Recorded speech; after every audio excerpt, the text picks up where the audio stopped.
మాగంటి గోపీనాథ్ గారు మరణించడం బాధాకరమే కావచ్చు. కానీ బై ఎలక్షన్స్ కూడా వస్తున్నాయి. సో తన సత్యమణి గారిని టీఆర్ఎస్ పార్టీ తరఫున పెట్టడం జరిగింది.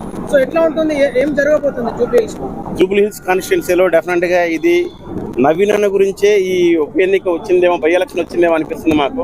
ఎందుకంటే ఆయన కార్పొరేటర్ గా ఉన్న కాడి నుంచి కూడా చాలా చేశాడు. ఆయన 2014లో ఆయన కార్పొరేటర్ గా గెలిచారు.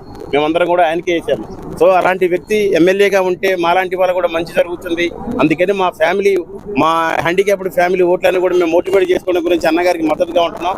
100% ఇది బీఆర్ఎస్ కాదు, బీజేపీ కాదండి. 100% జూబ్లీ హిల్స్ అంటేనే రేపు ఈ 2025 నుంచి రాబోయే ఇంకా 15 సంవత్సరాల వరకు పక్కాగా నవీన్ అన్న అడ్డ అవుతుంది జూబ్లీ హిల్స్ గడ్డ అనేది. No doubt about it. రాసి పెట్టుకోండి. సో జూబ్లీ హిల్స్ లో గతంలో గెలిచినటువంటి పార్టీలు టీఆర్ఎస్ పార్టీ కావచ్చు, సో అంతకుముందు గవర్నమెంట్ కావచ్చు, సో 2 టైంలో బీఆర్ఎస్ రూలింగ్ చేసి సో ఉన్నటువంటి సమస్యలపైన ఏ విధంగా ఫోకస్ చేయడం జరిగింది.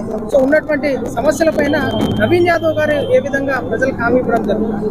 నవీన్ యాదవ్ గారు 100% కాంగ్రెస్ పార్టీ ఇచ్చినటువంటి మేనిఫెస్టోని అనుసరించుకుంటూ డెఫినెట్ గా ఆయన ముందుకెళ్తారు. 100% ఇచ్చిన మేనిఫెస్టోలో ఇచ్చినటువంటి వాటిని చూచా తప్పకుండా డెఫినెట్ గా ఈ జూబ్లీ హిల్స్ కాన్స్టిట్యున్సీలో ఉన్నటువంటి ప్రజలందరికీ కూడా ఆయన ఒక మన ఇంట్లో కుర్రాడిలాగా ఉంటూ అందరికీ కూడా మోటివేట్ చేస్తారు.